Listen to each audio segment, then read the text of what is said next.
할렐루야. 우리 오늘 마가복음 산책, 마가복음 16장 11절에서 14절을 보도록 하겠습니다. 마가복음 16장 11절에서 14절 말씀입니다. 천천히 같이 읽어보겠습니다. 그들은 예수께서 살아나셨다는 것과 마리에게 보이셨다는 것을 듣고도 믿지 아니하니라. 그 후에 그들 중 두 사람이 걸어서 시골로 갈 때에 예수께서 다른 모양으로 그들에게 나타나시나니 두 사람이 가서 남은 제자들에게 알리었으되 역시 믿지 아니하니라.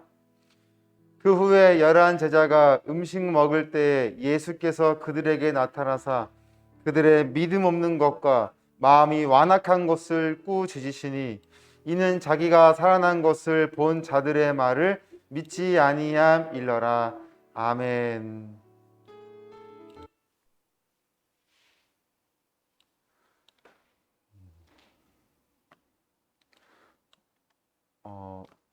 예수님이 부활하신 후에 위대하고 놀라운 이 사실에 대하여 그것을 경험한 사람들이 보이는 한결같은 반응은 믿지 않았다는 것입니다. 저는 본문을 오늘 보면서 드는 생각이 주님이 부활하신 것이 놀라운 일인가? 아니면 그것을 믿지 않는 사람들로 하여금 놀라운 일인가? 어느 것에 더 놀라야 하는지를 좀 고민하게 만드는 것 같아요. 한 사람을 믿게 만드는 데 있어서 세 사람이면 충분하다고 이야기를 합니다. 예를 들어 우리 송경신 권사님이 지나가시는데 어느 한 사람이 갑자기 이렇게 얘기하는 거예요. 이 뒷산에서 호랑이가 나타났대요? 라고 이야기하면 권사님 믿으시겠어요? 안 믿죠. 무슨 말도 안 되는 이 뒷산에 무슨 호랑이. 잠시 후에 지나가고 있는데 두 번째 사람이 나타나서 글쎄 여기 뒷산에 호랑이가 나타났대요 라고 하면 이제는 뭐야 진짜야? 라는 생각을 하게 된다는 거죠. 그리고 잠시 후에 세 번째 사람이 또 나타나서 화들짝 놀라면서 여기서 뒷산에서 호랑이가 나타났어요 라고 하면은 이제 권사님이 그래요? 라고 이야기를 하게 된다는 거죠. 더군다나 그 세 번째 사람이 우리 임연을 권사님이 그러셨다면 100% 믿는 거 아니겠습니까? 그러니까 한 사람을 속이는데 한 사람을 믿게 만드는데 최소 세 사람이면 충분하다는 것이고 더군다나 그 세 사람이 다 아는 사람이라면 그것은 더더욱 쉬운 일이 되는 것이겠죠. 오늘 본문을 보면 부활하신 주님을 만난 두 부류가 있어요. 첫째는 무덤을 향하던 여인들이죠. 최소 3명을 이야기하는데요. 16장 1절을 펴보시겠어요? 16장 1절을 보면 등장인물이 3명이 나와요. 막달라 마리아, 야고보의 어머니 마리아, 살로메. 그렇죠? 그러니까 3명의 여인들이 무덤을 향하던 가운데 부활하신 주님을 만나게 됐고요. 두 번째는 엠마오로 향하던 두 제자가 있습니다. 오늘 본문 12절을 다시 한번 보면 12절에 그 후에 그들 중 두 사람이 걸어서 시골로 갈 때에 예수께서 다른 모양으로 그들에게 나타나시니 이렇게 이들이 예수님이 부활하신 사실을 전하는 가운데 사람들이 보인 반응은 듣고도 믿지 아니하였다라고 설명하고 있습니다. 11절을 보면 그들은 예수께서 살아나셨다는 것과 마리아에게 보이셨다는 것을 듣고도 믿지 아니하니라. 13절을 보면 두 사람이 가서 남은 제자들에게 알리었으되 뭐라고요? 역시 믿지 아니하니라. 이 역시라는 말은 부정적인 것을 강화하는 거예요. 내가 그럴 줄 알았어를 강화하는 거 아닙니까? 성경은 오늘 이 본문의 성경은 그들이 믿지 않았음을 강력하게 표현하고 있는 거예요. 이것을 말씀하고 있는 거예요. 보는 것과 깨닫는 것은 다르다라는 것입니다. 본다고 해서 믿는 것이 아니에요. 듣는다고 해서 믿는 것이 아닙니다. 깨달아야 믿는 것이죠. 그 의미가 무엇인지를 깨달아야 믿게 되는 것입니다. 요한복음 20장 9절을 보면 제가 읽어볼게요. 요한복음 20장 9절에 이렇게 설명하고 있습니다. 그들은 성경에 그가 죽은 자 가운데서 다시 살아나야 하리라 하신 말씀을 아직 알지 못하더라.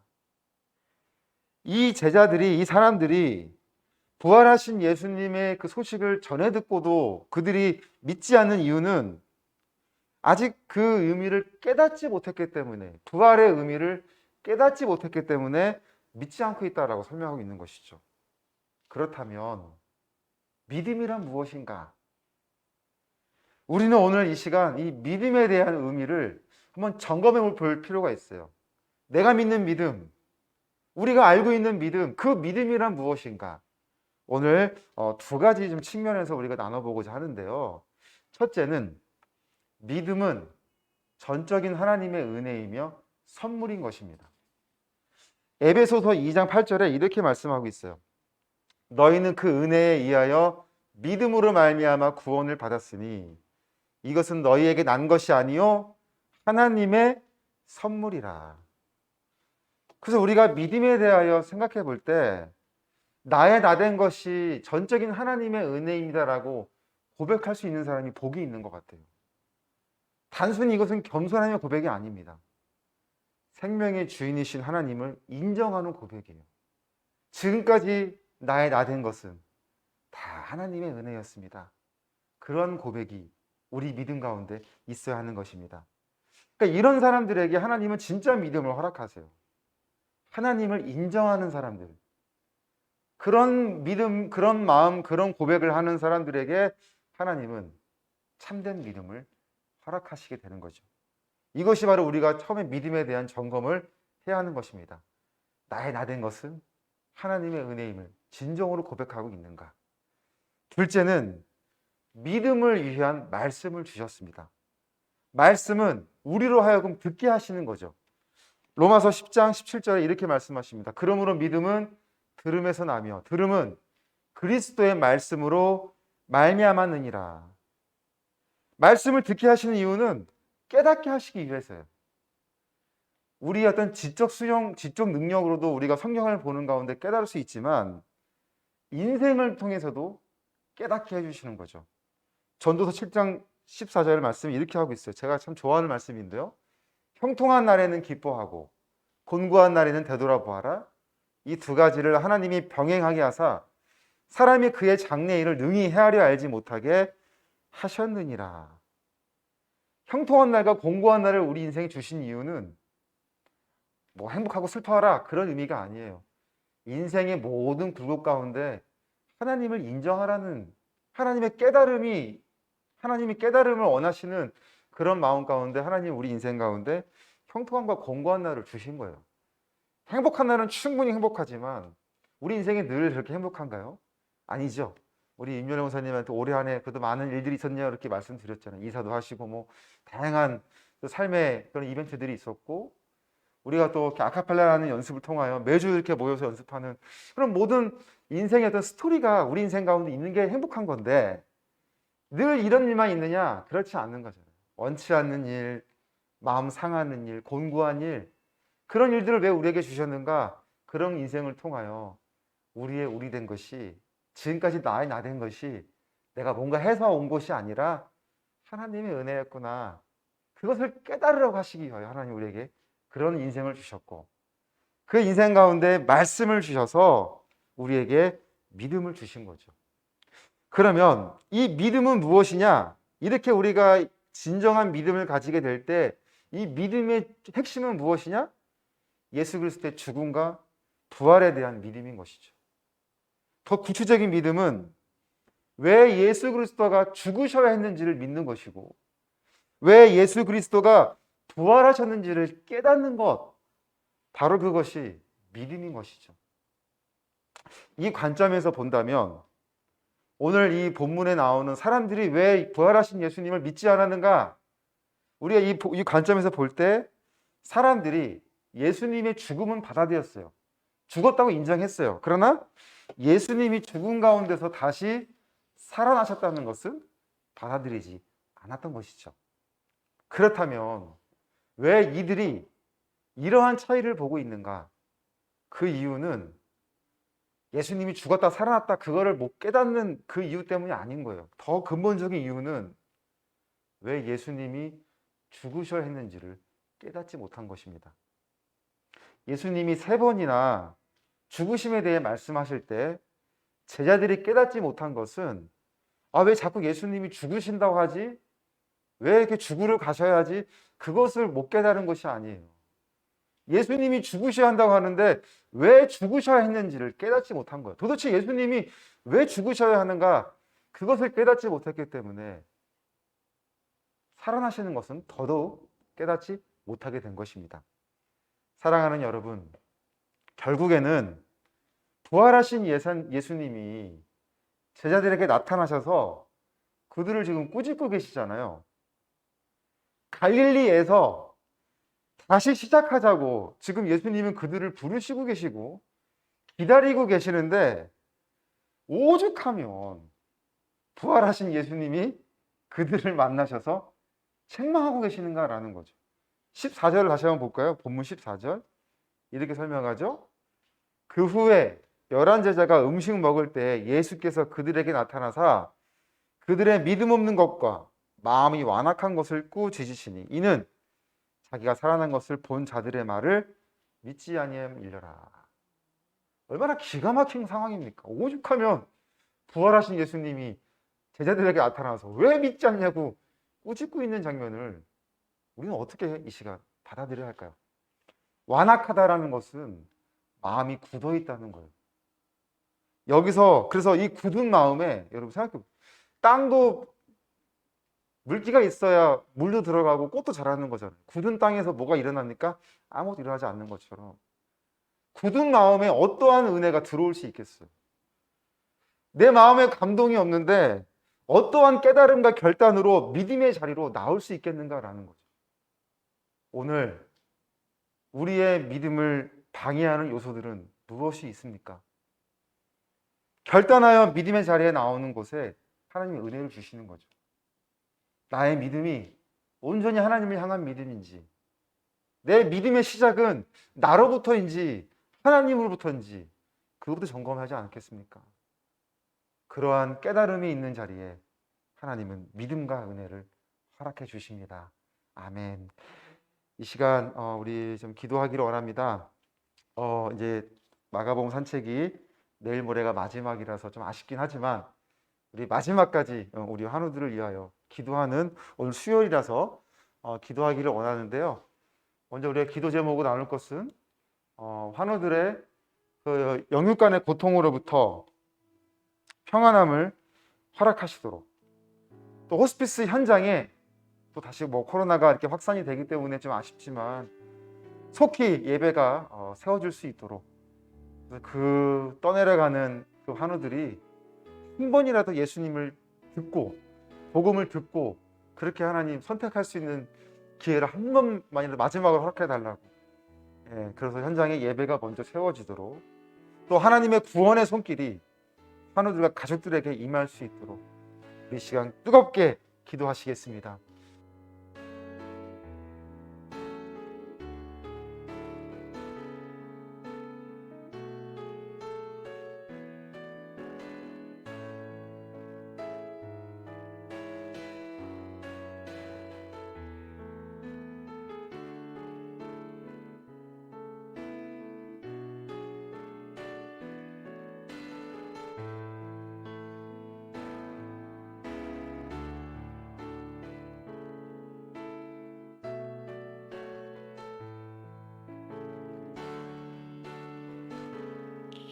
그들의 삶이 하나님 임하여지는 자리가 되게, 이제 이 코로나 pandem이 너무나 많은 것들을 우리에게 주저하게 만들지만 주여 구원의 구속을 특별한 그들에게 살려야 그 지나지는 땅을 갖고 되기를 아버지 주님 호스피스에다 아버지 놀라운 구원해 주시옵소서. 정말 주님의 나라 가운데 세워진 일에 보게 되는 주의 주님을 나타내시고 아버지 그들의 힘을 주님의 계신 부모님을 정말로 부활의 주님을 만나주시고 정말로 하나님의 그 나라가 하늘의 삶이 부르짖는 아버지 정말로 주님의 뜨거운 마음 주님의 구원의 은총이 하늘에게 얹어주고 어느 때까지 주여 힘없이가 나와요 알지 못하는 가운데 있습니다 정말로 주님 그 한 사람이 오고 주님 긍휼히 여겨 구원할 자를 구원하시니 그 떠밀려가는 인생 가운데 있는 그 하나님 정말로 마지막 내미는 구원의 무겁게 접어지고 그렇게 안타까운 인생을 낭비하지 않고 어떠한 방식이 주님께서 역사하실 줄 믿사옵니다.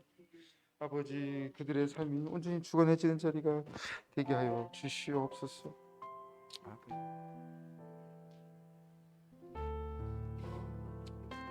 우리 두 번째 기도 제목 나누겠습니다. 우리 안양호스피스 사역을 위해서 기도해 주실 때 송년 랜선 음악회가 12월 11일 토요일 날 오후 2시 유튜브에 있고요. 12월 18일 날 송년 기도회가 오후 2시에 유튜브로 진행됩니다.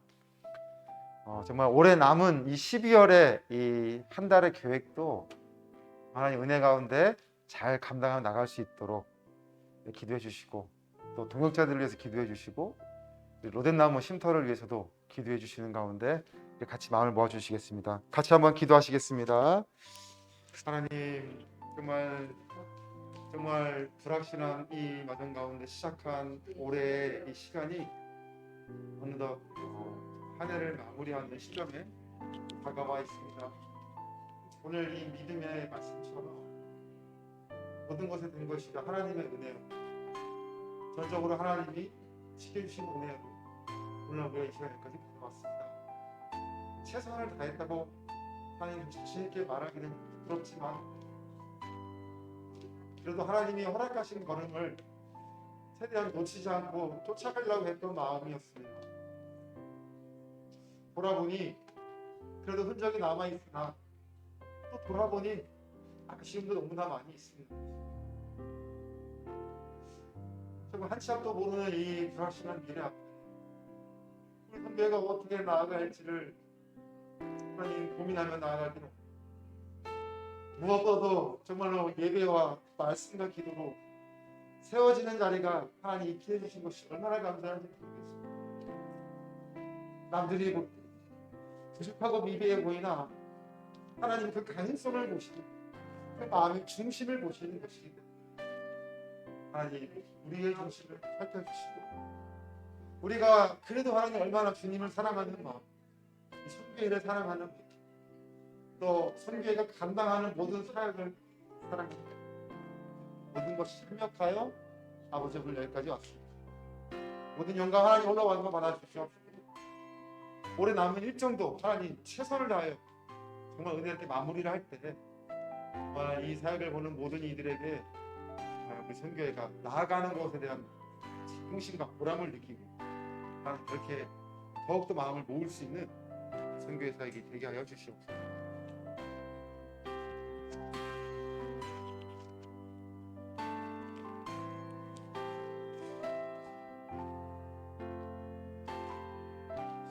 사랑의 하나님 감사합니다. 모든 것이 다 하나님의 은혜입니다. 믿음으로 진정으로 고백하는 우리의 믿음이 되기를 원합니다. 어느 곳 어떤 상황이든 하나님의 구원의 계획은 멈추지 않기에 호스피스 현장에 반드시 하나님 나라가 확장되어질 줄로 믿습니다. 누가 막을 수 있습니까? 막을 수 없음을 고백하오니 오직 우리는 이 시간 여기에 마음을 모아 기도할 뿐이며 기도하는 가운데 하나님의 그 역사하심을 바라보기를 원합니다. 멈추지 않고 기도하기를 원하오니 주여 우리에게 믿음을 허락하여 주시고 심사 끝에서 절망 가운데 있는 환우들과 가족들에게 한없는 은혜와 위로를 허락하여 주시옵소서. 선교회를 사랑하신 하나님 돌아온 발걸음을 통하여 하나님이 우리와 함께 하셨음을 믿습니다. 되어진 모든 것 하나님 홀로 영광 받아 주시옵시고 우리 동역자들은 더욱더 마음을 모아 최선을 다하여 합력하여 선을 이루어 나가는 일에 있게 하여 주시옵소서. 남은 모든 가정도 하나님 함께 해 주시기를 원하오며 예수님의 이름으로 기도드립니다. 아멘. 우리 하나님께 감사 영광의 박수로 예배를 받겠습니다.